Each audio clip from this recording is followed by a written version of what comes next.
So the IPS Evening Deprogram.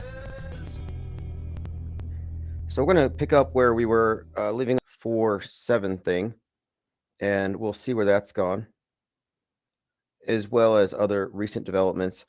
But first, let me go ahead and open up phones in case anybody has anything to add. I'm testing out a few things here. I'm going to get back to the old format with the live streaming. Probably the next couple of days. I've been using ChatGPT to give me some tips on how to optimize the streaming service here. And I think I've made some progress, but we'll see. And I went and dug a little bit into one of these special agents from the Air Force that was involved in what became a documentary, Miragemen, because I've been making it a point here that belief in UFOs, alien abductions, and all of that is actually mythology that was inserted by the Air Force in order to discredit a lot of people. It's an active measure, much like QAnon and many other conspiracy theories. A lot of these things are actually pushed by the government. This is not grassroots. Conspiracy theories, as far as these big communities, are not truly grassroots. And one of the things that Miragemen revealed is that they would use these communities that they infiltrate to set up conferences. And once they have the conferences, they would be able to find out everybody who knows everything about their particular operation that they are sowing with disinformation. So his name is Richard Doty. Now, he's a central figure in the UFO disinformation intelligence community. And what they do is they confuse the public belief. And here's some examples. So he's with the Air Force Special Investigations. It's the U.S. Air Force Office of Special Investigations. He was active in the 80s when UFO sightings and conspiracy culture were intensifying. He's known for being a professional disinformer, someone who strategically mixed truth and falsehoods to manipulate public perceptions. He admitted to spreading false information about UFOs to private citizens and researchers. Your tax dollars at work, where the government sends out special agents into his life to make friends with him and create this UFO movement. His technique, as he described it, is 80% falsehood, 20% truth.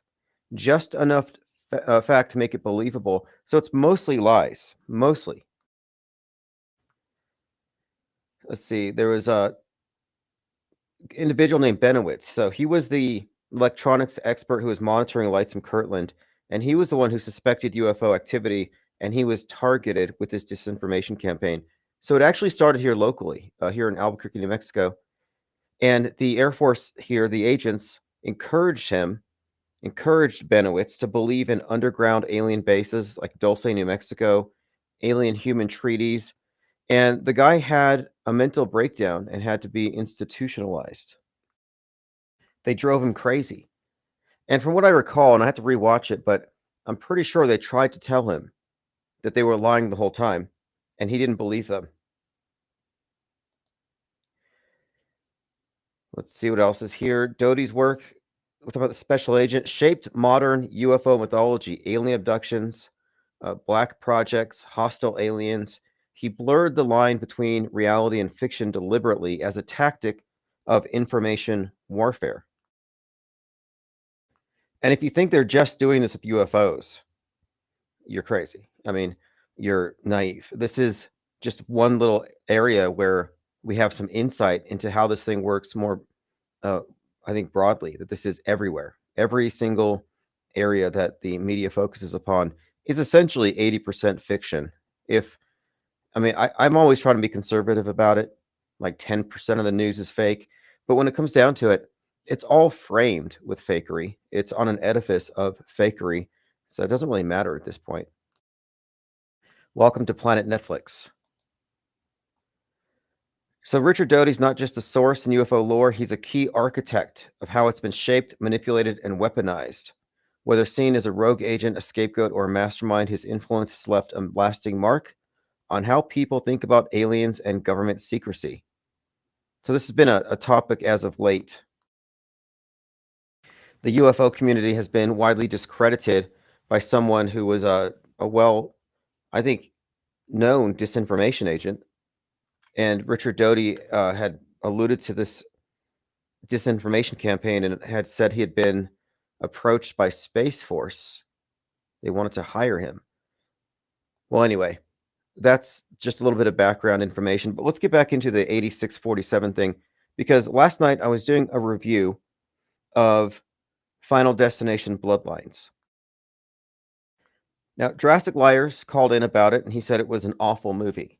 And I understand where he's coming from if you're not familiar with the entire franchise. But, it's a certain type of satire, and they have you laughing at grotesque deaths. But it's morbid, obviously, but it's black humor, gallows humor.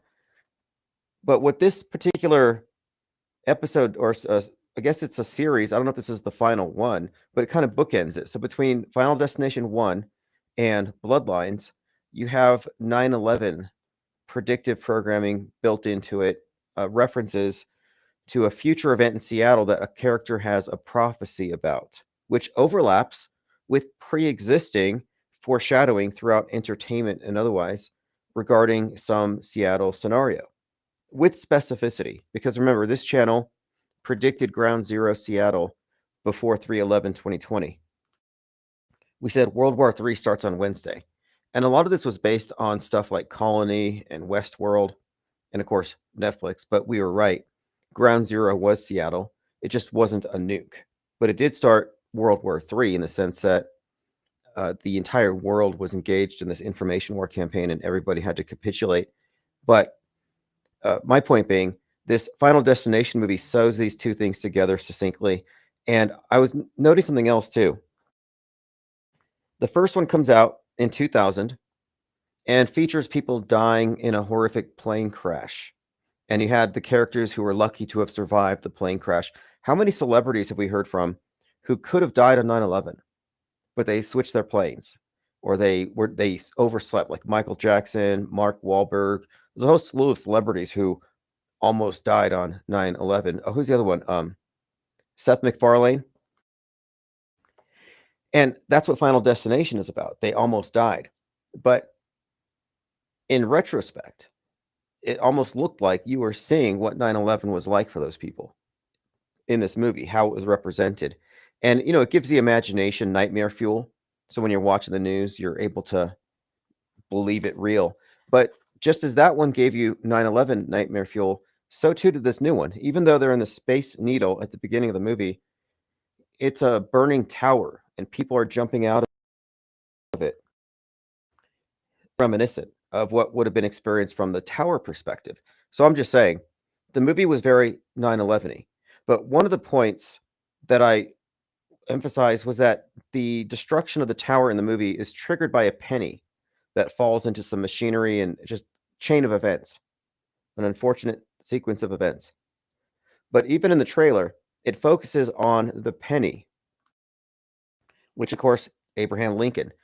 And the symbol of Lincoln would pertain to Civil War, slavery, and Daniel Penny, race war, class war. So the penny is kind of a significant symbol in all of this. And just a couple days ago, Trump was criticized for having these massive murals or banners of his face and Abraham Lincoln draped across various government buildings. So you've got this Lincoln Trump kind of a juxtaposition. And remember, there's a ton of overlapping between the stories of Lincoln's assassination and JFK's. JFK gets shot in a Ford Lincoln. Lincoln dies in a Ford Theater. All kinds of interesting little word plays, but these things overlap. And we've seen some of this. We're seeing it now, I think, with Trump and Lincoln. Now, what even further underscores this, as I said, hey, look, we got this Lincoln thing with the Space Needle, and you can't really separate the scenario of the Trump assassination attempt from the destruction of Seattle. These are things that have been built up in the body of foreshadowing predictive media for years. So it's interesting that, of all things, yesterday, what's being considered a credible threat against the president popped up from the former FBI director, James Comey, who was walking down a beach and he saw shells that had 8, 6, 4, 7, as in 8647. And this post has been taken seriously as a threat, and others have kind of mocked it. And there's this particular individual, Ed Krasenstein, I had pointed out last night, and he'd been visited by the Secret Service. So it's being taken seriously within the media ecosystem, which means that we now have on the world stage foreshadowing and talk of another attempt on Trump, concurrent with this Seattle, or rather the Space Needle destruction imagery. Let me go ahead and bring up my minds.com/infinite plane society. It's where you can follow my notes. Okay, here we go.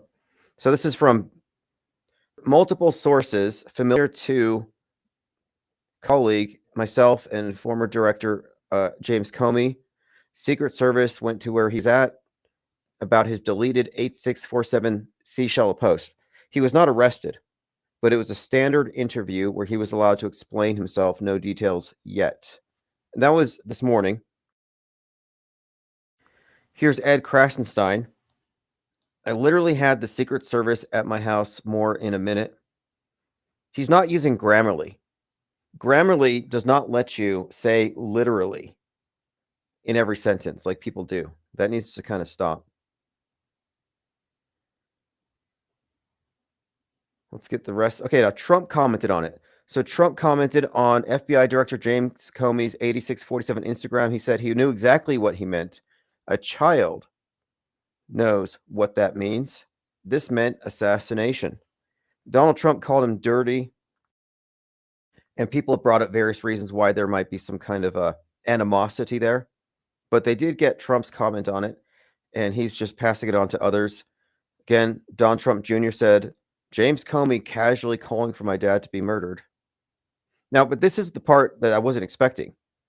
So last night, I don't know who started this, but Kim Shady posted this. From September the 11th, and this is another 9/11 connection here to this conversation involving this head wound in Seattle destruction scenario. From September the 11th, 2001 to yesterday, May 15th, 2025, when this 8647 controversy kicked off, 8,647 days have elapsed. So that was actually 8647 days ago that 9/11 happened.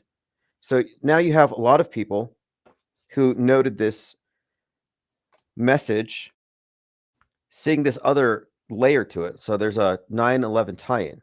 So somebody thought, how many days has it been since September the 11th? 8,647. So is that a coincidence? Is this scripting? Is this some kind of a psyop? Here is Trump and Lincoln. U.S. government buildings now appear to be putting up giant banners of Trump's face, echoing authoritarian dictatorships. So this is the recent development, 8647. And we'll probably get more into that. I came across a few other interesting things. Joe Rogan had a Harvard professor, Rebecca Lamoff, on his show, and she's an expert in mind control and emotional manipulation. And she talked about an experiment that Facebook conducted back in 2012, and it involved what they called achieving a mass emotional contagion at scale. And this is 2012, years ago. And I have some more audio from this, which I'll play, but it just kind of got me thinking about the court papers that revealed that Netflix purchased everybody's Facebook DMs. It's like they're really getting under the hood here. Let me go through your comments.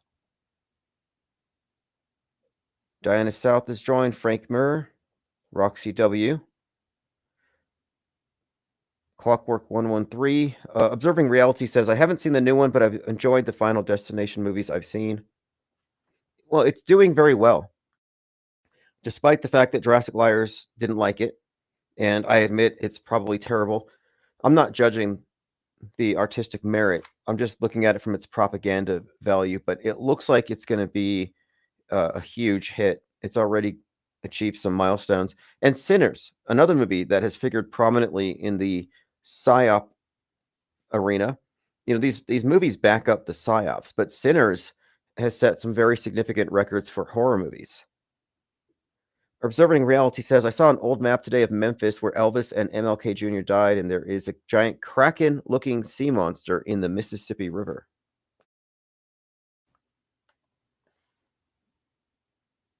Tomanoid says, Andor Star were shown show season 2. Star Wars show season 2. Mon Mothma warned about the death of truth is the ultimate victory of evil. Vulnerable to whatever monster screams the loudest. The monster is Emperor Palpatine. I haven't kept up with the Star Wars series, but it is part of introducing the public to this nascentology. I mean, space is whatever you think of space, real, fake, do we actually go there? As a construct, it's a modern iteration of the old paradises and heavens of the religions of the past. Only all of the other religions and their heavens and paradises fall underneath this umbrella, because this is a heaven that atheists believe in. It's a form of utopianism. And from the very beginning of the space program, and I need to do an article on these Russian rocket pioneers, just how they conceptualize space in almost a religious way. Okay, let's move on. I'll get to Trump's comments. You can listen to what he had to say. Now, this is something else too. Did Trump discontinue the penny? Skydog6033 said, don't forget, Trump discontinued the production of pennies by executive order. So I looked into that, and he announced last February, 2025, that he directed the U.S. Treasury to halt the production of pennies because of the high cost. And he said, let's eliminate waste from our nation's budget, even if it's just a penny at a time. So eliminating the penny, again, we're just noting conspicuous examples of this particular symbol and what it implies. And we can't understate the significance of these little props. I mean, 9/11 and the $20 bill, pretty well known. You fold it up. The $100 bill, you fold it up to get the Space Needle with the EMP blast above it. Right. Oh, Rico Sauce says, I think the Alec Baldwin movie Rust is available on demand. Excellent. We're going to have to watch that. That's a very anticipated film around here. We studied the Rust movie set psyop, the fake shooting of Helena Hutchins, the connections between Helena Hutchins, the Hunt for Red October, and therefore Alec Baldwin. And of course, Baldwin's significance being a twin of Trump, shooting Julian Sousa? Julian, let me get his name. The director the guy that shot, the one who survived. Alec Baldwin shot. I just know that he was born on Trump's birthday. Okay, here we go. Alec Baldwin. Prosecutors say manslaughter case. Now, what did they actually do? I got to find out because I remember that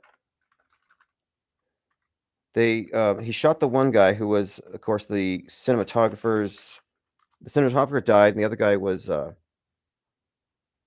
don't know where he was shot. I'm just going recent news on this. He was base of Trump derangement syndrome before Robert De Niro took that over. And Helena Hutchins was 42. Okay, yeah, Joel Souza was injured. I'm trying to find a picture of him. But I remember noting it was interesting that, Baldwin is known for being Trump, as far as Saturday Night Live. And then he shoots a guy with Trump's birthday. And then there's something else too, chapel. And the chapel itself was like this church. And it seemed analogous to the White Chapel in Westworld, that white church building. And we'd noted a lot of examples of this similar kind of a symbol of the house. Like Ye had that Dawn Day event with the burning house. So we had kind of correlated this. But leading up to that event where Baldwin accidentally shot these individuals, leading up to it, he had made this remark about how playing Trump made him wish for a meteor to hit the White House. And around that time, Don't Look Up was in the movie theaters, and Don't Look Up is about a big comet that's going to hit the Earth in 6 months, 14 days. So again, 614, seemingly a reference to Trump's birthday. The person that was shot, 614 being his birthday, and the twinning of Trump. Very elaborate layering here, different elements to this, but it all does add up to something. And so the Rust movie can't be separated again from Hunt for Red October, which is about a nuclear submarine. So, nuclear submarine, a comet hitting the Earth, meteor hitting the White House, the bullet shooting somebody with Trump's birthday, and the guy, of course, survived, which is kind of interesting. Helena Hutchins, you have a couple of connections there, 42 being her age at the time, shot with the 44, and the 44. And I'm not really huge into breaking down the symbolism of these numbers, but there are some relevant points that we could bring up about that number. Like, Trump was in jail on 4/4 while he was arrested on 4/4/2023. He was in court. That's the date that MLK was killed as well. Then the stage union, as far as the ones on the set there for Rust, was number 44. And maybe significantly, Son of Sam. Is it, let me see if I can. I don't want to go too deep into this yet. I know there was also a connection with the Crow Salvation somebody had brought up here. We'll have to go back and revisit this thing. My favorite part, though, was the strange behavior of Kim Basinger, who after the shooting, she was seen dancing at some goth club. Like, that's how she was mourning. It kind of added the strange subtext if you trace that particular thread. And then you had Hannah Reed, the one who gave him the gun, and she was shown, her tattoo conspicuously showing of a spider on her torso, which is kind of a red flag, I think. But it was her fault, basically. But after the movie was shot, they were taking down the set, and one of the crew had been bitten by a spider, and the reports were they were almost going to have to amputate his arm. So I just thought, okay, what's going on here? Lean Dion says Hutchins was from that port city in the movie, if I remember correctly. Yeah, she was from some part in Ukraine connected to the Hunt for Red October. And Hunt for Red October is a Tom Clancy. And Tom Clancy wrote Sum of All Fears, which is noted for predicting or being predictive of 9/11. And Sum of All Fears, the audiobook, was playing in the space station on 9/11. One of the astronauts, the only American astronaut up there at the time, had said that they were listening to Sum of All Fears. And then they looked down at Manhattan from space and they said, wow, it's just like the book. I'll get that interview. I think it's comical that they were so just, I mean, I get it. They're storytellers, they're propagandists, and they're trying to give us a bigger story by making these cultural references that we all get. But they were pretty terrible at it. I guess they still are. Anyway, the Rust event is a very complex event. It's got layers to it, but we'll have to do a look at it in retrospect now that it's kind of reaching a conclusion. I'll have to watch the movie too, because there's got to be something in it. All right, let's move on here. Again, it's a Western. That was another aspect to it. So it's a Western. One of our themes in 2022 that we had noted was all about the death of the West and the return of Pluto to its place where it was at America's birth, which generally signifies the death of an empire. So the death of the West theme pertained to Kanye West and his fall from grace, and he burns his house. And he said the house was a reference to MLK Jr., talking about desegregation is integrating into a burning house. So the West being alluded to as a burning house. Westworld has that chapel, and the end of Westworld also signified the same general theme, death of the West world. And now we're looking at a Western. Rust is a Western, and it has a chapel where this horrific event takes place.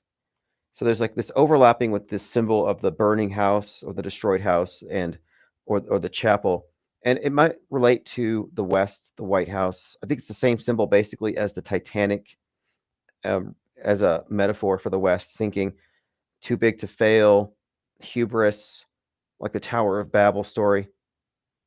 And these are all very much connected. In fact, I brought up Don't Look Up about the comet that's going to hit the Earth. It was starring Leonardo DiCaprio, and DiCaprio was the face of what? The Titanic. Hey, what's up, caller?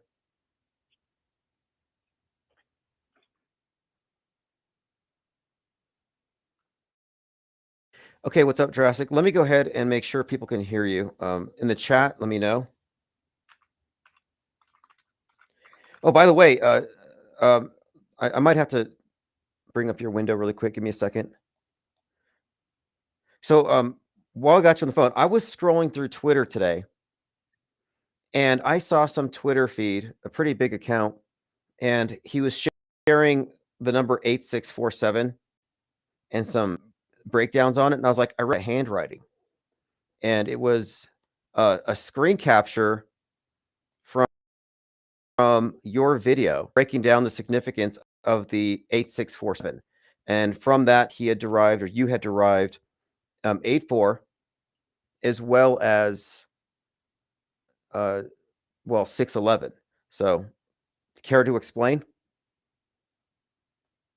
Wow, there's so much. It's very hard to, like, I could just throw out numbers at you. Is that what you're saying you want me to do? No, but really quick here, the 8647 thing. I think what they had shown was that you have the 84, and then of course the 6, and then the 47 giving you the 11. I just kind of saw that on Twitter a few minutes ago, and I was like, I hope he calls in about this. We're talking about James Comey's little assassination threat. Right. Actually, what I was telling them was that the 8, if you look at the picture, I don't know if the 8 looks like an S. Yes, that was the other different part of it. color. Yes, the 8 on the shells. Yeah. It doesn't cross like a regular 8. It looks like an S. Yeah, and the S is the 19th letter of the alphabet. So the fact that it's separate color, so that's the 8 looks like an S. S is 19, so you get 19, and then the other 3 numbers are together. It's signifying 647, like 647. So 647 plus 19 makes 666. Okay. And then I also saw S is in Seattle. 611 is kind of thrown in there, and this is right. That's pretty blatant. I think the S, that makes perfect sense. S647. But one more thing. Yesterday was 8,647 days from 9/11, 2001. Yeah, and let me tell you this. I got that right away. I didn't see that on anyone's channel, but everyone did. Not just me, but everybody had it. So I thought I was going to be the first one to get it out there, but I guess everyone had it. But look, so it not only was it 8647 from 9/11 to that day that he put it out, but it was also from Elvis's birthday. If you went forward 8,647 days, it lands on 9/11. What? Okay. Yeah, from Elvis's birthday. Yeah. If you go from Elvis's birthday to 9/11, 8,647 days forward, it would land on there. I see. That's evidence of long-term planning. I mean, that can't be a coincidence. His name is James Comey, right? JC? Right.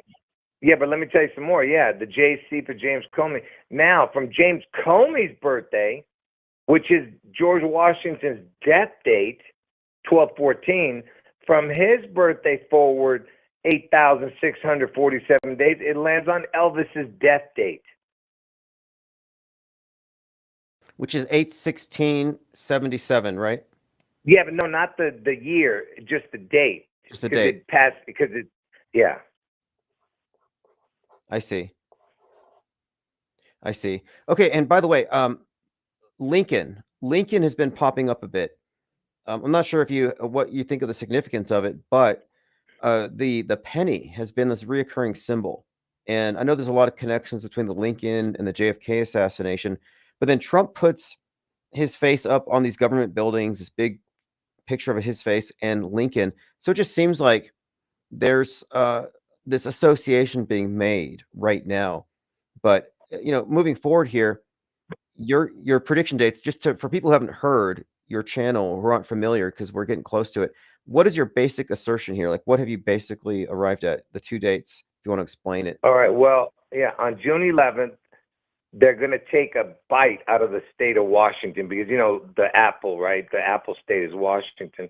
So they're gonna do some kind of biblical event, which I say is the beast out of the sea event on June 11th. So get out of Washington state because who knows what the event is going to be, but the most likely scenario would be a supposed nuke, because I don't believe in that, but they probably have planted explosives everywhere across that state.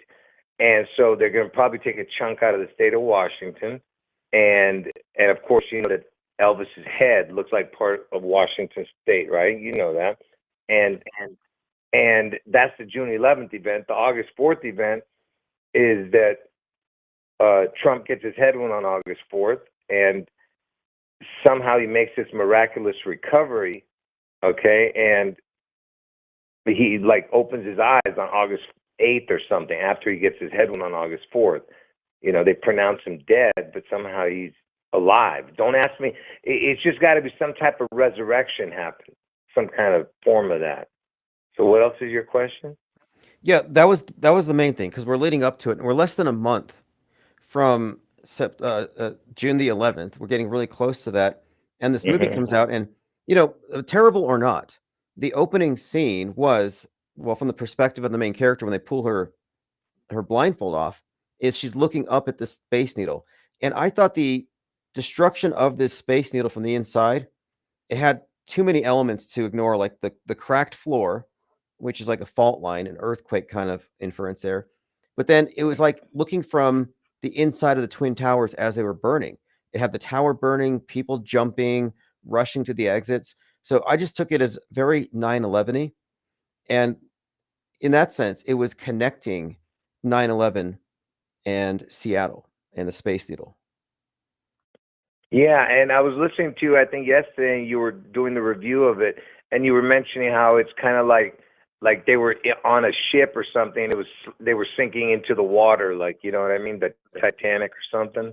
Yeah, I looked. Yeah, because the floor tilts, and at one scene before the piano falls, there's wine bottles rolling across the floor, and that's how they know it's tipping. And that's something that happens in the Titanic, where stuff. So I'm like, okay, Titanic, Twin Towers, just these different elements were just combined in that particular scene. And the and then one of the other characters in it, the annoying guy with all the piercings, he was from the Netflix show called The 100. And in the show The 100, the season finale of the first season aired on 6/11. And in that episode, the big space station thing explodes. And at the same time, they show a Tower of Babel in one of the paintings in this scene. But I looked up that particular episode because it was episode 1. We're at the 13th, season 1, so 113. But it actually aired on 6/11. And this space station-like thing exploding just kind of stood out to me again as this Seattle prediction. Yeah, that's a good one. So you were mentioning the Lincoln connection. The reason that Lincoln is so important to this now is because Lincoln has been dead now for 216 years. I mean, I'm sorry. From his birthday, he would have been 216 years old. Okay. Okay. Okay, I see that. 216. Yeah, so he would have been 216 years old right now. That's why it's important, because August 4th is the 216th day of the year, right? When Trump's going to get his head wound. And the fact that he was, taken out, right? So that's why I'm saying it's very important, the 216 to this puzzle. That's why Lincoln's connected. And the reason he had, did you see, it was the anniversary of the building that had Trump's banner in between the pillars next to Lincoln. I didn't know that, but yeah. Okay, go on, because this is the 216 thing came up again today, because the singer The Weeknd, who was born on February 16th, so a 216, right. He just symbolically in some video he released destroyed his identity, his persona. The Weeknd has been destroyed. He's going to try something different, and the whole theme with The Weeknd for years has been the head wound. among other, but it's been a reoccurring theme with him. But I thought it was kind of interesting that I saw the headline on Drudge today that The Weeknd is doing something of a artistic immolation and destruction of his persona. Wow, I got to see that. I didn't even see that. But let me just tell you about the Lincoln thing. So yesterday, 5/15, the date was the anniversary. The anniversary of the U.S. Department of Agriculture, the USDA, and that was the building that they were talking about. That Trump's face is on this big banner in between two pillars, and Lincoln is like a few pillars to the side of him. Okay. Did you see that image yet? Yes, actually, I have it here. I'm looking for it, and I have it up on my screen. Put it up again. But yeah, people are bringing this up to say he's being authoritarian, but I'm looking at it. I'm saying, wait, all of a sudden we're seeing Trump juxtaposed with Lincoln. Okay, I see USDA, U.S. Department of Agriculture. Okay, I see it.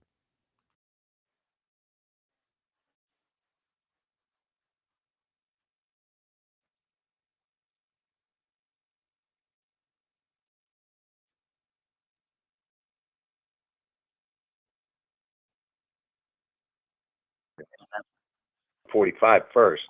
So USDA equals 45. Just those four letters. USDA. If you just add it up, it Okay, equals okay. 45. Okay, I see that. Yeah.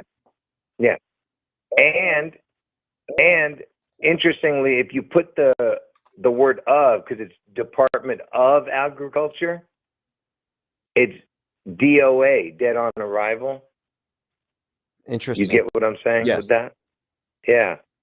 And from the birth of the Department of Agriculture, who Lincoln was the one who created it, from the birth of the Department of Agriculture, the first time back in 1862 on 5/15, to Trump's birthday is 84 years and 30 days. So it's got the 8-4 connection too, you know. Yeah, I was thinking about the 8-4 connection because this is a reoccurring thing, 4-8, 8-4, but Trump goes back to Butler 84 days after the event. I mean, it's just pretty, at this point, it's, I'm not gonna say it's redundant, but it's like, it's been emphasized repeatedly that this is a very specific code. And was it Brady, the guy that was shot by Hinckley? John Hinckley Jr. shoots Brady. Brady dies 33 years later. Didn't he die on 8-4 of his head wound? Yeah, and the guy who shot him was on the backwards birthday, 5/29, right? He was born, Hinckley. Yeah, that's right. Hinckley. The backwards birthday. So he was born on JFK's birthday, which is the backward date. Reverse. If you count back. Yeah. Okay, so basically you count back from, is it the end of the year, 216 days? No, the reverse date means, whatever day you pick, whatever amount of days is left in the year, that's its reverse date. So May 29th, which is JFK's birthday, is the 149th day of the year, which leaves 216 days in the year. The 216th day of the year is August 4th. So, yeah, JFK, the guy who got the head wound, his birthday is the reverse date of August 4th is when Trump gets his head wound. You see how it's perfect, connected? Yeah, absolutely. And you know, this is a fascinating thing, like this birthday thing. I'm always finding how consistent it is. So I was looking at the Mario Brothers movie where King Koopa is based on Donald Trump. And in this capacity, the Twin Towers are called the Koopa Towers, and they disintegrate. Well, he's played by Dennis Hopper. So thinking, okay, Dennis Hopper, you have DH, like, 4-8. But I'm like, there's got to be something. I look at his death date, and his death date is May 29th. So anyway, my point is that a guy that plays Trump in this predictive programming role has JFK's birthday as his death date. But then Mark Ruffalo, who plays a Trump-like character in that movie that just came out, Mickey 17, his birthday is 11/22.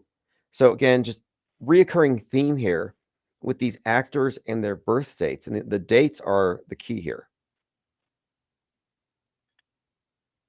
Yep, absolutely, man. Absolutely. It's like I said, it's too much, man. They are for sure plotting something here. There's no way that these are. Look, you know how we watch other YouTubers? They always do every video is a connection about some death, you know, and they add up the numbers and cipher. You know, it's always connecting. You get what I'm saying? Yeah, they have some tools to make it connect. They kind of force the puzzle pieces at times. Right. Yeah, and this isn't that. What we're showing is not what it's way beyond what those guys are showing.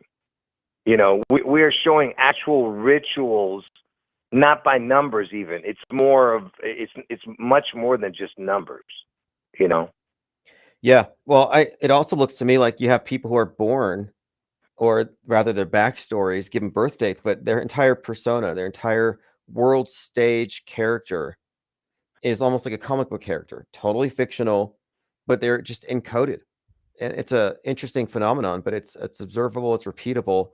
And the Weeknd, for example, you know, the significance of this particular actor is not just that he portrays himself weirdly with the head wound, but the 216 is tied into it. And throughout the way that he's represented in media, like the name Abel sounds like Abe Lincoln, or Cain and Abel. So it's just got this head wound scenario built into it. And then he was in this music video where he puts a gun to his head in front of an audience, and it looks like a Kubrick Eyes Wide Shut scene. He pulls the trigger, and it's a fake gun, and everybody cheers and laughs and applauses. You know, gives him applause for basically a fake shot to his own head. So a lot of the subtext and the story that's built up is told through these other characters, and the Weeknd is just bizarre. But I saw this article today and brought up just because, like, this is consistent. Yeah. Can I give the whole spiel on the Weeknd? Yeah, please do. Yeah. Okay. The reason he's so important is, first of all, he's born the year Elvis turned 55, which is Satan. Satan equals 55. And that was the year that the Super Bowl was the Satan numbers. That year, because Satan equals 55 and the reduced number is 10, so 55-10. The Super Bowl score was 55-10, and that's the year Elvis turned Satan, because he turned 55 years old that year. So, and he's born on 2/16. What's his name? The Weeknd that year. Okay, and then is it just a coincidence that he played? He was the halftime show at the 55th Super Bowl. You know, and he was wearing a head wound as the Antichrist. You know what I mean? Because the Antichrist is going to get a head wound. He's at the 55th Super Bowl. They show an angel coming down. I don't know if you saw that at the Super Bowl. Did anyone see that, where they were showing this angel flying in front of him? No. When he first was singing at the halftime show. I did see it, and I'll have to rewatch it now that I think about it. But there were some elements there, the red and the black and all these clones of himself. But now that I think about it, I recall there was the angel descending. Yeah. Anyway, so he's at the 55th Super Bowl. He was the year Elvis turned 55 is when he was born. Okay, so he's at the 55th Super Bowl. He's wearing this stupid head wound thing, and the first time that they saw him wearing the head wound, wearing the bandages in public, was at the AMA Awards, American Music Awards, and the date was 11/22. Okay. The very first time he ever wore it was on JFK's. That was grotesque. Okay, go ahead. So wait, so people don't remember. If you don't recall, the picture of the Weeknd, he's holding this black award. It's like a black pyramidal or obelisk thing. He's holding this award, and he's got the head wound, and that was on JFK's head wound day, 11/22. And I just looked it up today, and it says here he has spoken about retiring the Weeknd. So he's retiring the persona, but he said that this is going to be a rebirth for him. Wow, that's it right there. See, and it was the 48th Grammys. The 48th American Music Awards. 8-4 backwards numbers again. You see what I mean? The 8-4.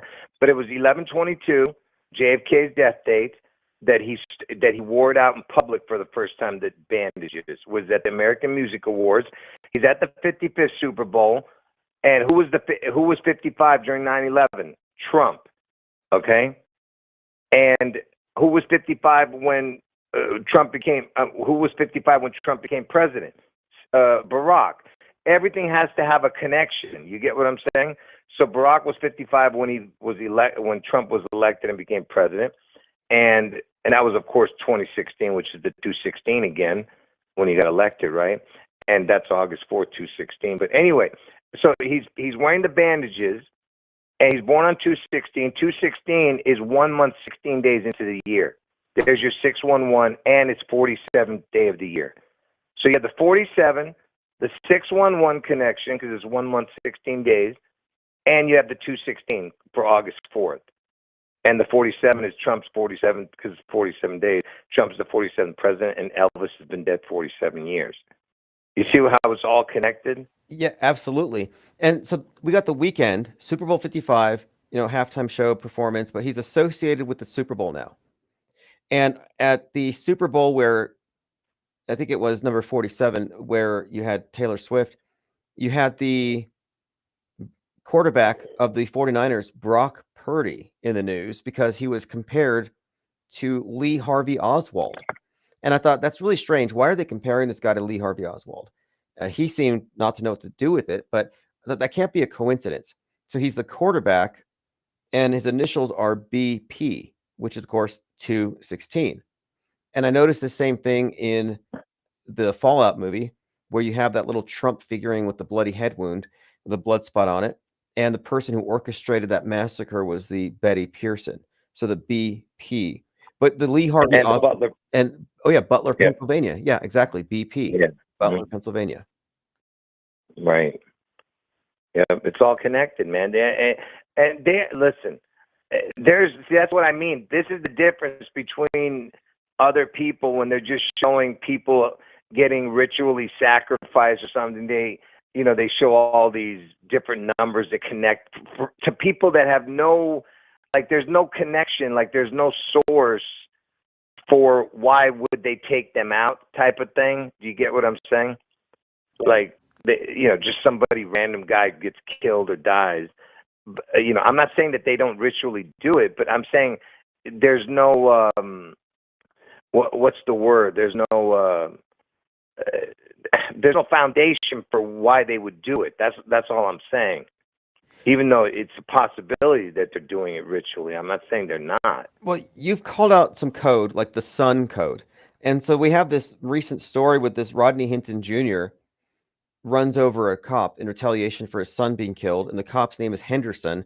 And the big story is he was retired after 33 years. And then his birthday is 6/11. So 6/11/33, that sounds familiar. Oh yeah, Trump was shot 6/11/33 seconds. McVeigh killed 6/11 at the age of 33. It's very consistent, but they're all callbacks to other events. It's very integrated here.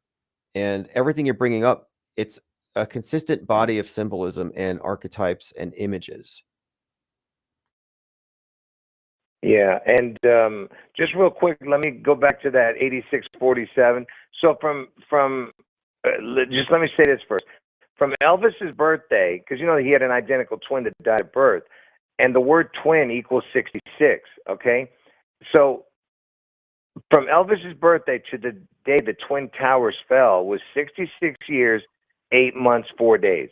And 8/4 is when Trump gets his head wound. So 66 years, 8 months, 4 days, the Twin Towers falls after Elvis's birth, and twin equals 66, right? So the reason I'm bringing that up is because if you go from Elvis's birthday, the day he's born, you go forward to 8,647 days, it lands on 9/11, okay? And from that date, where it lands on 9/11, the 8,647 days on 9/11, I believe 1958, from that date to yesterday's date is 66 years, 8 months, 4 days. Do you get it? Yes. It's the exact same amount. Just from Elvis's birthday to 9/11 was 66 years, 8 months, 4 days. Fascinating. Do you get what I'm saying? Yeah. And I'm looking in the chat to see if anybody has any questions on this. That's why they did it.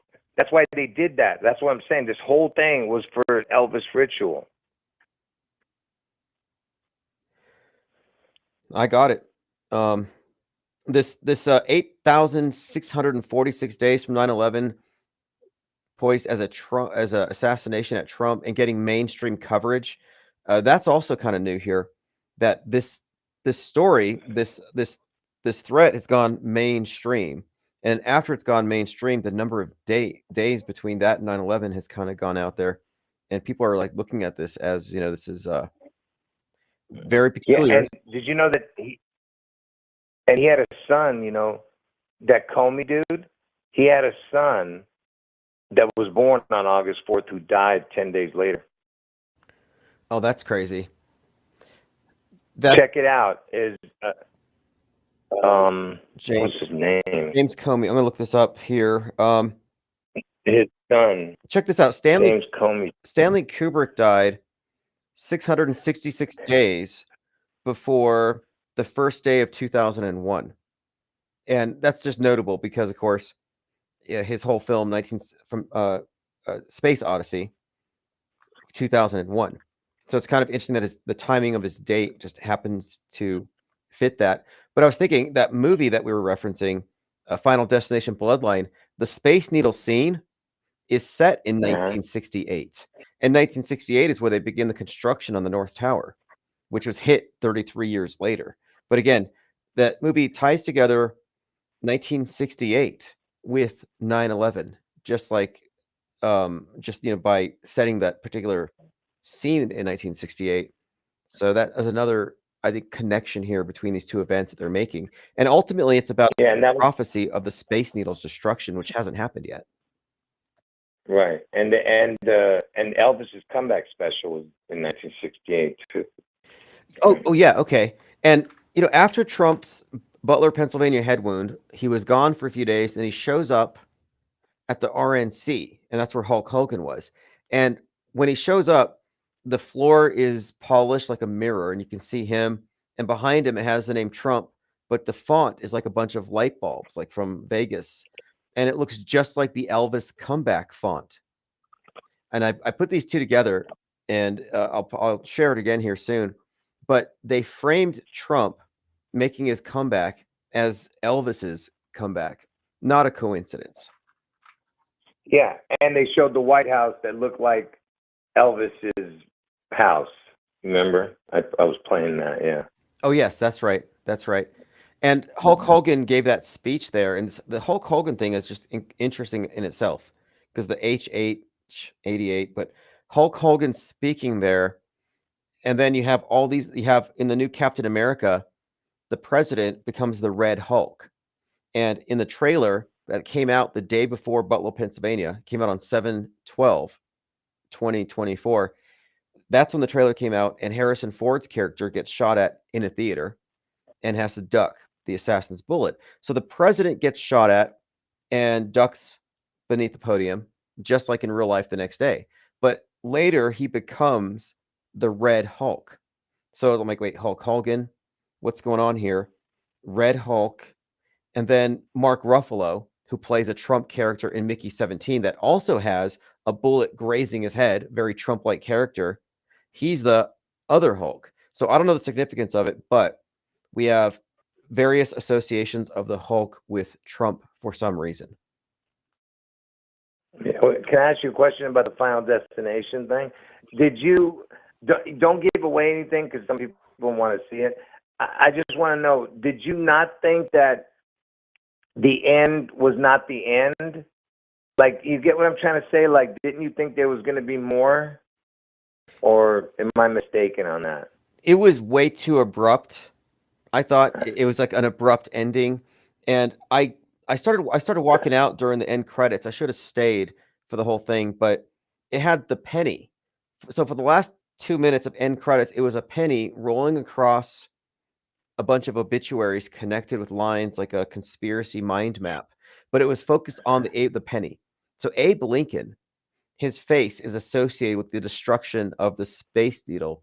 So they've planted that symbol there pretty deep. And then at the base of the Space Needle, there was a sculpture of a crab coming out of the water. which I thought Kraken, Beast of the Sea. Let me ask you a question. You know the word penny, it equals 79. I think that's Trump's age this year on 6/14, right? Right. So that's a connection there. Yeah, I was looking at that, and the root word of the penny, I think or cent, obviously 100. And there's been a lot of connections with the 100, the number, and this scenario. With like this, so in I think 2019, $100 million was put into the Space Needle, and they called it the Century Project.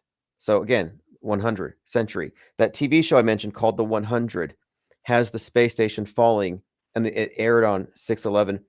So that's like a recurring theme here.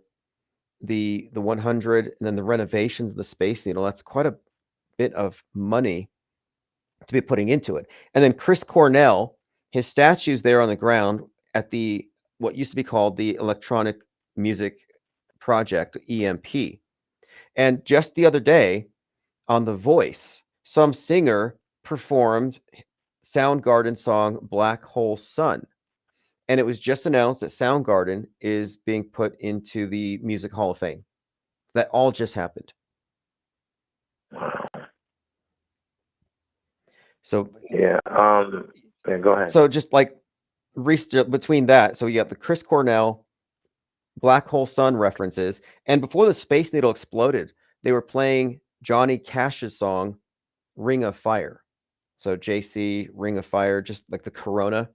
But The Voice performing that song, Chris Cornell in the news again. It just seems like these are all kind of referencing that same area again, Seattle. Yeah, man. But there's going to be some more predictive programming. It's not finished yet. I was thinking something's going to happen on Sunday. You know what's Sunday, right? What's coming up? What is Sunday? No. It's the inauguration of the Pope. Oh, I hadn't thought about that. That's this Sunday. He's being inaugurated. Okay. Pope Leo. Yeah, I did a video on it. Go ahead. Pope Leo. Okay, if you did a video on it, for people who don't know, if you go to autohoax.com, that is the hoax report. And all of your latest videos actually show up on top in the there's like a bunch of channels that are listed there. Okay, so your latest video says Elvis the Beast rises 6/11 Washington State. Death is coming. The new Pope inauguration date. Death is coming. That's the one. Death is coming is the one that I put for the Pope inauguration. Okay, so now anybody in the chat, I just posted, it says, see the hoax report. If you look at the hoax report, the fourth link down is the latest 3 videos from Jurassic Liars. Yeah, because I'm predicting that. Because listen, man, there's a reason why they picked an American president. Why do you think that stupid Trump put himself as the president? I mean, as the Pope, because they're implying that the Pope is going to get taken out. Right, our first American Pope, and then he puts himself up there, and I thought it was funny, but a lot of people were triggered about it, and they made sure everybody saw it. Like they have a way of force memeing concepts and ideas out there, but it's just fascinating how integrated this stuff is, because now we have the Trump assassination predictive programming buildup overtly referencing September 11th, 2001.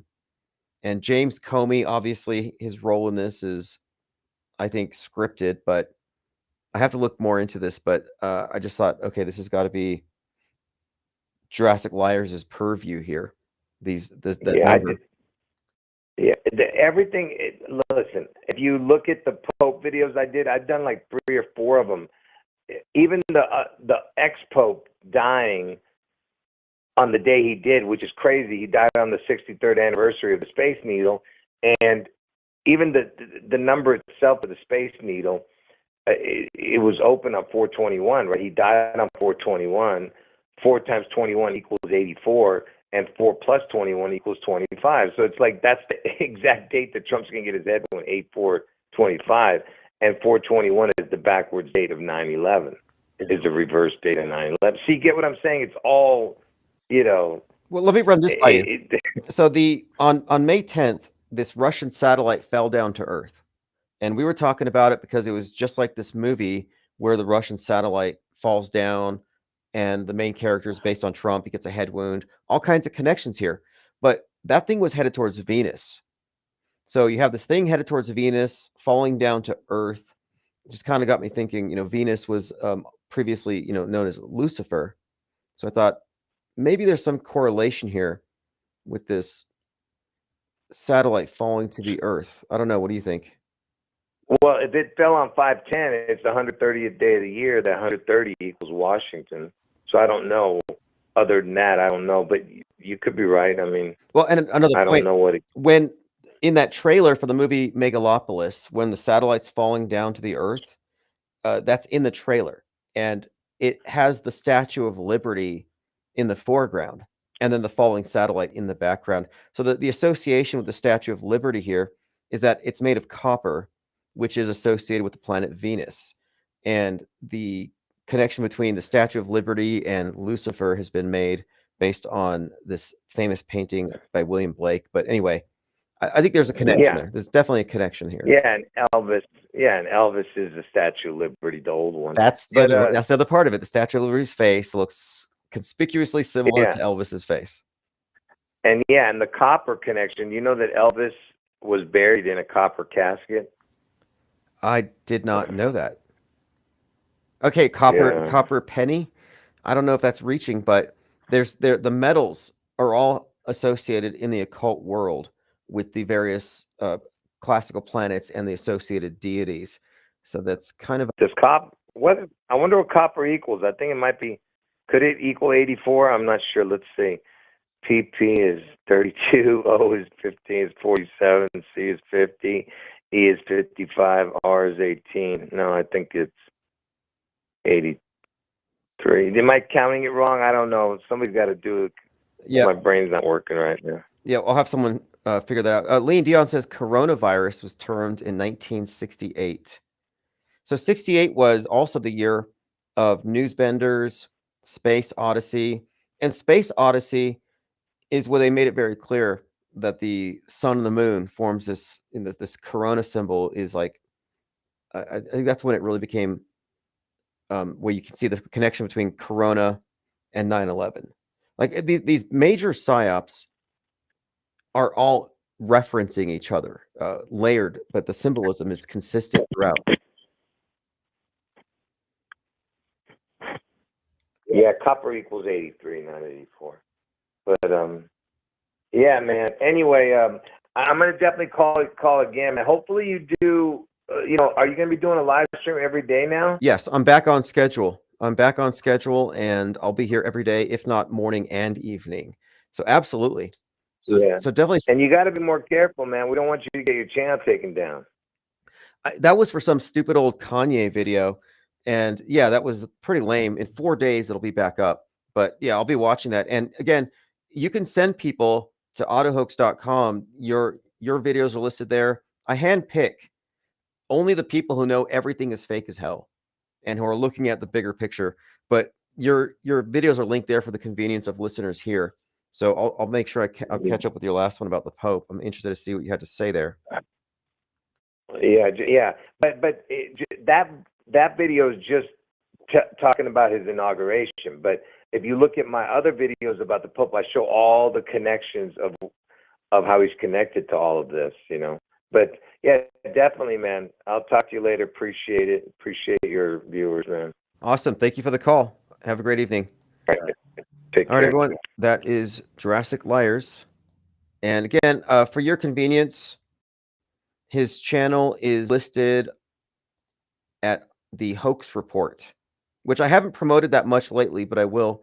It automatically gets promoted in the chat. So if you don't know what it's for, the Hoax Report is sort of like the Drudge Report, but for the off-world stage.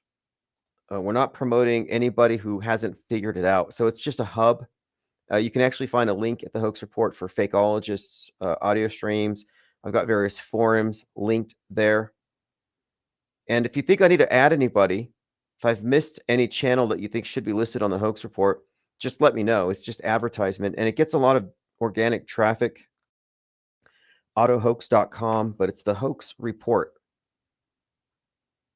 And at the bottom of that page, you can find a lot of the PSYOP trading cards, which, by the way, I want to say thanks to everyone who pre-ordered. It is 100%. We've already met the goal. The PSYOP trading cards, and I'm working on one right now with Gage Grossarm in Kenosha. It's going to go into print in less than a week. The first set of 12 cards are going to go out to those who have pre-ordered, and there'll be many more sets available after, and I'm going to just basically roll this over and order the next set of 12. So eventually we'll have full decks. I'm also going to obtain the wrappers that you put the cards in. You buy the cards and it's got the sticker or the dry, the bubble gum, whatever, but I'm not going to put that in there, but definitely the sticker thing for sure. But the PSYOP trading cards are going to be printed every couple of weeks. I'm working with ChatGPT to find the best way to, serialize these, but they're standard 2.5 by 3.5, two-sided rounded corners. They will include the protective sleeves, and I'll be distributing these through multiple platforms, and there will also be an opportunity for affiliates. So if you want to promote these cards and somebody buys it from your link through Gumroad, you will be getting a commission on sales. And I think these could go viral in Trutherville, and it will cure them of so many misconceptions, because every one of these cards is not conspiratainment.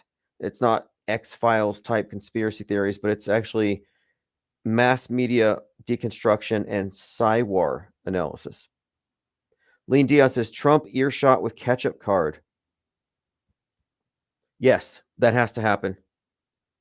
I'm still consistently finding examples of people on Twitter who are like, that's fake, but they really killed the fireman and they really killed the shooter. Jamarin May says, you're going to copyright these cards? Yeah, we're going to do copyright and trademark. Although technically, once they're in commerce internationally and you've emphasized your brand and you've you made a distinct brand, you can claim a level of copyright protection, but we're going to want the full trademark and copyrights, obviously. So that will be in the works. But I found the printers and everything else, so it's going to happen. I was just needing a minimum of 10 pre-orders, and we've met that. So here's the thing that we were talking about. The 8647 written in shells, but the 8 looks like an S. Now, obviously, these things aren't insignificant. Trump had the 47 on the side of his head. Actually, it was 4547 when he was shot. And you add those, you get 9/11. And of course, on 9/11, George Bush is in a classroom and a Secret Service agent is whispering into his ear. The photographer who shot the picture of the Secret Service whispering into Bush's ear is the same photographer who got the photo of the bullet whizzing by Trump's ear. So you could find these connections between various operatives working multiple gigs. Jamarin May says, a lot of people will try to rip you off. Well, here's the thing. Here's the market advantage that we have. Nobody can go as far as we go. People can only recycle and regurgitate what's in Trutherville. What we're doing is going so counter that I think it's kind of unco-optable. Nobody wants to run with this stuff is fake if their whole platform is built on asserting alternatives, like alternative narratives that don't fundamentally dispute that it happened. So we're kind of outside, and I welcome competition. I think that there needs to be competition. There needs to be we want to enlarge the number of content creators. I'm not against friendly competition, but obviously we don't want to deal with intellectual property theft. But I'm 100% in agreement with you that we have to emphasize copyright for a lot of reasons. And actually, now that I think about it, I think idea theft is at an all-time high. I follow a lot of channels. I'm not going to get into specifics, but I've been listening to a lot of these channels who are psychiatrists, again, to psychology and various personality disorders. And I listen to these channels, learn a lot from them, and then I find these faceless AI channels that are essentially saying the same things, only with a soundtrack and AI graphics, and it's useful. But I'm listening to it, I'm thinking either this person stole this person's content and used ChatGPT to somewhat rewrite it, or these people are remixing their own content. And from what I can gather, that's not the case. From what I can gather, successful channels are being essentially pirated. So let's say you've got 500,000 subs and you're an expert in your field. Somebody with AI can just take your last 10 videos, mix it up with a new script, and put it out there as a faceless channel and get all the perks of the platform as far as monetization, which is the reason they do it. But the monetization, the network, the emails, they grow this entire business off of mirroring people's content, but then using AI to slightly change it to make it original. I don't know how defensible this stuff will be long term when it comes to trademark. That's why you need trademark and copyright, because if you don't have that, you don't really have a leg to stand on when it comes to YouTube taking down content or the courts. And one other point here, you can't really get away with this stuff if somebody decides to follow up on it. For example, if you were to bootleg a sports team's graphics on a shirt or something, yeah, you might make some money in the short term, but you will get sued. And it is that you can actually amass a collectible debt. So I would just advise against content theft, even if it looks easy. Another somewhat related scandal, I've been looking into this today, I just saw a few articles on it, is how people are using artificial intelligence on their resumes in order to get jobs they're not qualified for. And it's creating a bit of a problem because people are basically embellishing and not correcting the embellishments. I'm not sure what the long-term effects are, but it's tantamount to fraud. But everyone's like, well, everyone else is doing it. And in a way, I understand that rationale. Jamarin May says, reminds me of Tom Hanks' code with the bottle cap.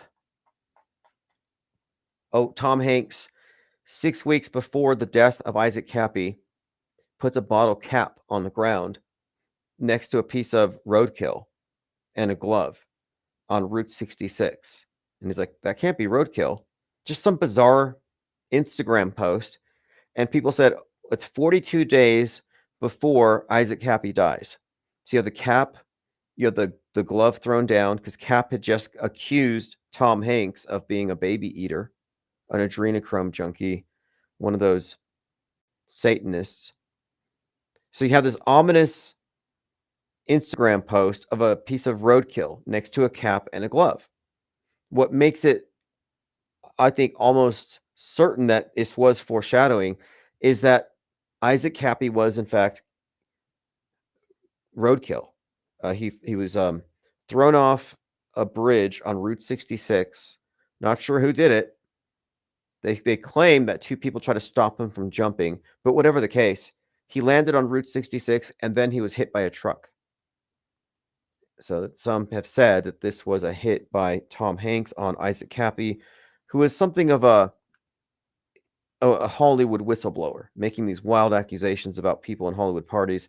Although I don't know how credible he is. Supposedly he strangled Paris Hilton at a party. All right, let's move on. I double checked with Grok and confirmed it was exactly 8,647 days from 9/11. So this is James Comey's excuse. His excuse was, I think he didn't know, and nobody buys that. Nobody buys that somebody who was in that particular capacity wouldn't have known. Donald Trump says on the former FBI director, he knew exactly what it meant a child knows. And I'll play that audio here in just a moment. Now, pilotless decoys the Indian Air Force used to deceive Pakistani Air Force into thinking they were engaged in the largest air battle since World War II. The IAF used pilotless target aircrafts to mimic MiG-29 fighter jets to lure Pakistani air defense. Someone's contrasting this with the dummy tanks. There's dummy everything. Bases, boats, planes, rocket launchers. I think there's a dummy nuke missile, space weapon floating around above our heads right now. Oh, last week we were talking about deep underground Mars bases and Hyperloop. Well, look at this. An abandoned mine became a Korean moon lab. Now, has Korea even been to the moon yet? But they have a mine shaft. This former mine shaft has become a research facility for extracting lunar resources. You know, in that series Colony, the aliens take humans to the moon and put them to work. But in Korea, an abandoned mine has reopened its doors, not for miners, but for scientists. This is the Korea Institute of Geoscience and Mineral Resources. Using a mine shaft, the plan involves transforming the site into a large-scale complex for space technologies. Well, this is probably how they're going to fake the different bases we go to anyway, because you can't exist on the surface. You'll need to be underground while they terraform. Dr. Kim stressed that the cost effectiveness was, if we didn't have a site like this, we would have to build a dedicated facility. Because the essential structures are in place, this could be adapted with minimal modification. So you've got a moon base in Korea, an abandoned mine. And this reminds me of that story that was on InfoWars about the children being kidnapped and sent to Mars to work as slaves. It sounds to me like they were hyperlooped to some mine, probably China. I mean, I'm not really sure where Mars is. I'm still kind of debating. All right, here is Trump talking about James Comey. And I think what we can gather here is that Comey does not really have plausible deniability. His best defense is what he's dumb. He didn't know. Like, I find that to be implausible. But here is President Trump saying a child knew what that meant. It meant assassination. That's what that meant. If you're the FBI director and you don't know what that meant assassination. And it says it loud and clear. Now, he wasn't very competent, but he was competent enough to know what that meant. And he did it for a reason, and he was hit so hard. Because people like me, and they like what's happening with our country. So he goes on, but here's a raw, unfiltered news says, FBI yet doesn't know what 86 means. We know he does. Just look at the post. I have the video. I knew he would take it down.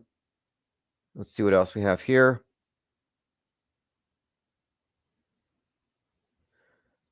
James Comey used to be the head of the top law enforcement. The next question is, how many people did Comey have arrested and their lives destroyed because of his evilness?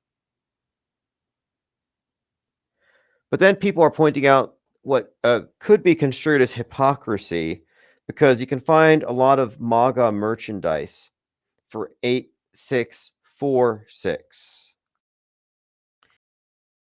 I don't know if it's an equivalence. I mean, you can make, but yeah, that is kind of interesting. You had MAGA trucks with like a mural on the back of Biden tied up in the back of the truck. So it's kind of convenient. We have more people saying he's hoping, this is what Brianne Morello says, James Comey knew what it meant. He's hoping some mentally unwell leftist terrorist takes another shot at Trump. Something that I saw that caught my eye. He could give it any type of belief as to what he thought it meant at the time, but the rest of us know that that's exactly what it meant. he's gaslighting at being, that's not what it means, but it doesn't matter because if some crazy person hears it, that's the idea here. And I think it's telling, I was just talking to someone on my show about this the other day in regards to the second assassination attempt on President Trump. That individual who is currently awaiting his criminal trial, it's very obvious when you look at his background and all the evidence the DOJ has been putting forward that this is an individual who has a violent past and is looking for all these smoke signals like the one you just saw that James Comey posted on his page, on his Instagram page, right? Those type of people, somebody who, he's a This is exactly what happened last year. The buildup to Butler was a lot of talk just like this. So just noting. We'll continue tomorrow. Infinite Planes Saturn Day. I'm sure there'll be a lot more development. Here it is. So this Twitter channel called Matt's Gotta Know has some clips here. He says, here's a few pieces of the puzzle involving JC. If you've watched Jurassic Liars, you know he's given the numbers 8-4 and 6-11 as dates for two major events. I saw this handwriting and I recognize this. That's look, Elvis's birth 1-8 to 9/11. 1-8-35 to 9/11-58, 8/16-77. Fascinating connections here. I retweeted that. So it's called Matt's Gotta Know. He did a analysis of one of Jurassic Liars' videos and put some screen caps and some links to it. Jesse Waters, who says there's nothing wrong with swimming in sewage as long as it's clear, says arrest Comey. And if anybody besides Comey had done this, they would have already been visited by Secret Service. Tulsi Gabbard said over 55% of respondents felt that murdering President Trump would be, quote unquote, somewhat justified. 55%. This study also... That's insane. By the way, Jesse Waters was believed by many QAnoners to be JFK Jr. in disguise. And they also believed that the Q drop that said watch the waters meant to watch Jesse Waters on Fox News. Jurassic Liar says Melania Trump statue cut off at the feet and stolen. Interesting. I'll look into that. Left-wing media acts to 8647. Obviously, downplay it, but the left-wing media also cheers for Luigi. I'm going to scroll through my Twitter feed, make sure I haven't missed anything. I was taking note of how many big channels have noted these connections with 9/11 and this event. Kill Elon. Yeah, there's been a lot of rhetoric against the CEOs, like basically ever since the Luigi killing of the CEO, the United Healthcare guy. And we were remarking about how this has transferred to a hatred of Musk.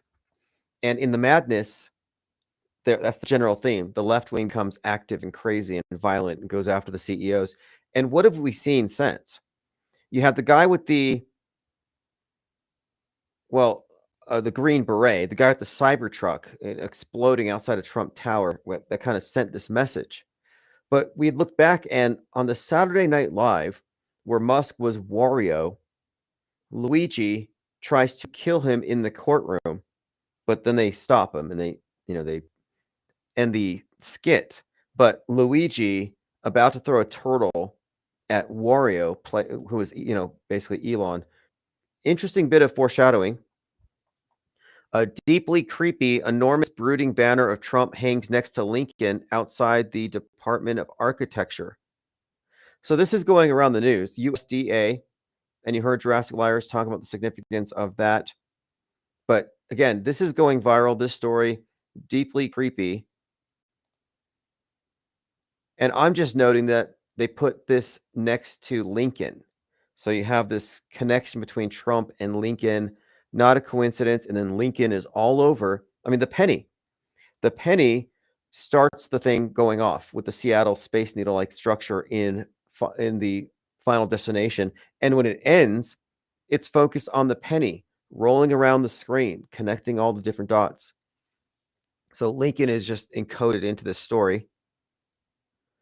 I could play this short clip. This is the Harvard professor I referenced earlier on Jurassic Liars, who talked about the study in 2012, where they announced that they achieved what this mass In 2014, emotional they announced achieved emotional contagion at a mass emotional contagion at scale. Not that this is new. I mean, War of the Worlds, H.G. Wells, they have been running psyops forever. This isn't new, but it's admitted, so it's worth listening to. right about in that took place in 2000 was published in 2014, where they announced that they've achieved a mass emotional contagion at scale, which showed that people exposed to it when they altered, so they took 700,000 users or 693,000, I think, without informing them, but because your user agreement agree, make it whenever you go on the platform, you agree to be tested or A/B tested. I didn't know that. When you get on Facebook, you agree to be a guinea pig for mind control experiments, MK Ultra. Didn't know. We're all MK Ultra volunteers, I guess.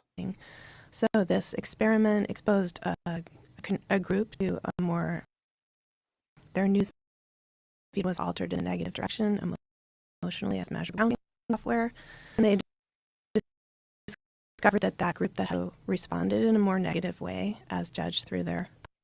This kind of reminds me of what we were just talking about with the University of Zurich putting AI bots onto Reddit to influence people's opinions.